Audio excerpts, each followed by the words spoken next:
I think generally the concerns relate to his health condition. Because since he's kidnapped on Monday this week, Monday this week, yes, the search has been on. We mounted the search, tried everywhere, police stations, and we couldn't find him, we couldn't locate him. And the worst thing is the destruction of institutions in this country. That every person, every single officer, every single responsible person you talk to wanted to avoid trouble. Right from the police and a military officer you talk to would say that one is not our prisoner. The police said they had no knowledge of where he was, and I believe them. We were not told where he is. We knew that he was in custody, some illegal outfit, in form of the military. You know, the military is a trespasser in this area. So they trespassed onto police jurisdiction. We went to Natete police station, which is the area police, up to the region. They all refused to attend to us. They were saying, we do not know, we don't have him. Go to CID headquarters. We went to CID headquarters. They bounced us.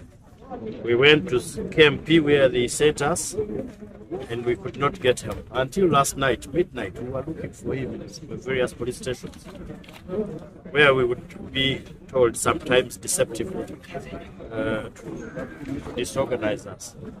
And finally, in the morning today, around 10:30, when we got information that he's at Chira, we verified it with our sources, and yes, we found him at Chira. Thank God. Because we know that the condition where he's been is much worse. With relation to him being produced in court, definitely we cannot celebrate it as a victory. But we can only celebrate that. At the end of the day, the law may be slow, but the law will prevail over impunity. Impunity, indiscipline, indecency, and all manner of vices have their limits. At the end of the day, the law catches up with all those vices. Now, the medical condition has been worsened by his illegal incarceration. The torture, including physical torture, the apprehension arising out of the torture and uncertainty, being made to sleep on the ground, on the bare ground. Then he was also forced to do physical exercises, even with his frail body. As you see him, as you've known lately, the life he has been living, they forced him to do drills, which have been exhausting, and that caused him to collapse. There are so many things that have been done to him that he has narrated to us, some of which I would rather not mention because of the private nature. And maybe, God willing, one day he will tell the world. Honorable, there was a challenge raised by the council, now your client, Erias Lukwago. He says most of the individuals talked about the part of the matter that he's now been charged with are his clients. What does that speak to you as a lawyer? What it means is the urgency to release him so as to attend to that case. Because the beauty is that it's a separate file. The beauty is that those who are persecuting him know the reason they are persecuting him, and they have given us the reason they are persecuting him. I have sincere hope that he will be out to proceed with the defense of his clients. Because those clients gave us instructions. We cannot abandon them along the way, even in the face of adversity and threats unto our lives as professionals. But we also want to thank those people that have stood with us. It has been trying, we've been tribulating, but there are people who stood with us, even while others chickened and feared to associate because of the brutal nature of Ebyatuuse, many, Uganda Law Society, a society to which we proudly belong, the Radical New Bar leadership, the East African Law Society, the Pan-African Lawyers Union, the Commonwealth Lawyers Association, and the International Bar Association, and all professional bodies, the Muslim Lawyers Association. I think I also saw their voice. It came out. And the various individuals and institutions that came out to boldly say no. Ladies and gentlemen, today it's me, tomorrow it's you. I mean, you've seen that there is a list, that now it is Lukwago, next it is his lawyer, and the colleague, Honorable Martha Karua. At least for her, she's lucky, she's beyond the borders. Then the next is Semuju. Next, I think, is Ebyatuuse, because the man said he wants to jump on Ebyatuuse's belly as a bouncing castle. Maybe also thank you to his wife, sister, Charlotte. She's the wife. Yeah. She's his wife. Okay. We want to thank her because he said she directed him to release. But we want to ask Charlotte, where have you been with all these happenings? Mama Jane, where have you been with all these things happening? And the Genome 7, my brother, where have you been when your son is doing all these embarrassing things? Police, where are you? I was surprised that even when they dropped somebody, a torture victim today at Chira, the police did not arrest those bandits. I was surprised.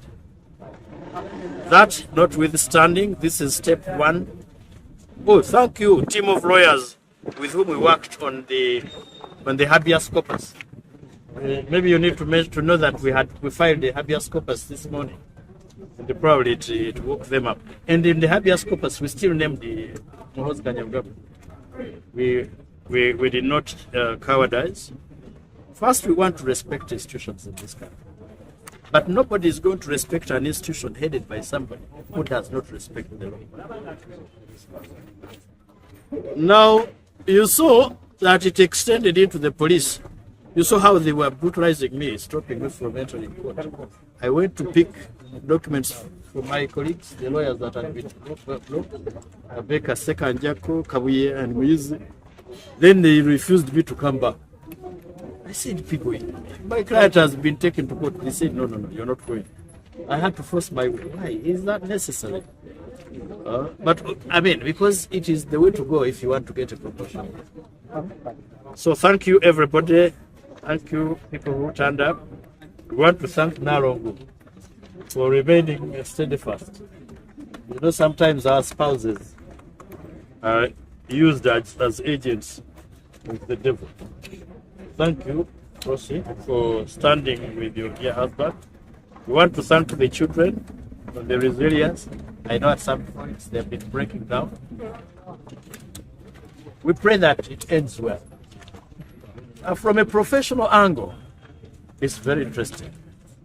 One, how somebody can charge you after asking you to release information you might have obtained from your client in the course of your professional conduct, your professional practice.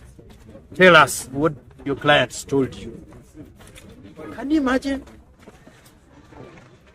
a professional?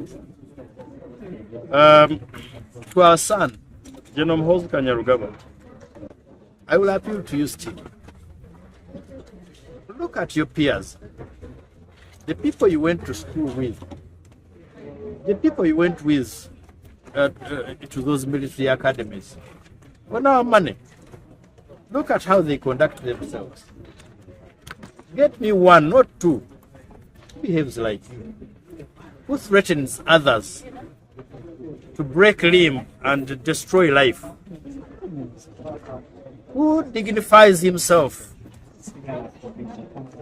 in dignifying others. Just one, not two. We paid for you to study in South Africa, paid for you to study in Egypt, paid for you to study in Sandhurst, paid for you to study in Kansas, You know, the instruction you received from there is to command and protect us, not to command and hurt us. I take particular note of your threat unto my life and person. Of course, I am not so hard-hearted or stone-hearted to say I do not worry or care. I care. I fear you even, but I fear the law more than anything. There are certain things that should not be done by a leader of an institution created by the Constitution. You enjoy that high office because it was created by the law. The only way you can sit lawfully in that office is by respecting the law that placed you there, plus the responsibilities that I'm also going to appeal to the Bataka of Buganda, because one of their sons, Joel Museveni, produced a son who is brutalizing us. I want to sincerely hope that I will not disappear, that I will be around. But whether I'm around or not, the voice that I raise will be there.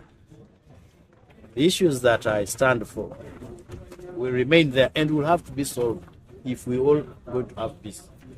Martin Luther King Jr. said, injustice anywhere is a threat to justice everywhere. Uganda. Oh yes, he was forcefully shaved off his hair. I said there are certain things I do not want to mention, but that is visible. They shaved off his hair with an unsanitized machine. I also want to tell you that he was forced to eat posho and beans. First of all, I suspect it had a lot of salt. I don't know if it had other components. But we have said consistently that his meals are prescribed medically. What you're supposed to eat, when and how. So they forced him to eat posho and beans, which exacerbated his condition, as I mentioned. All his underlying medical conditions rose up as a result of the environment in which he has been for the last 2 days. Wait!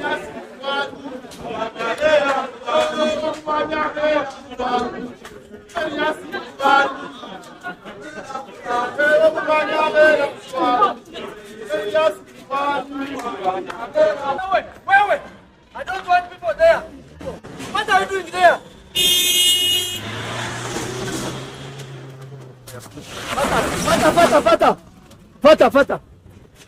Fata.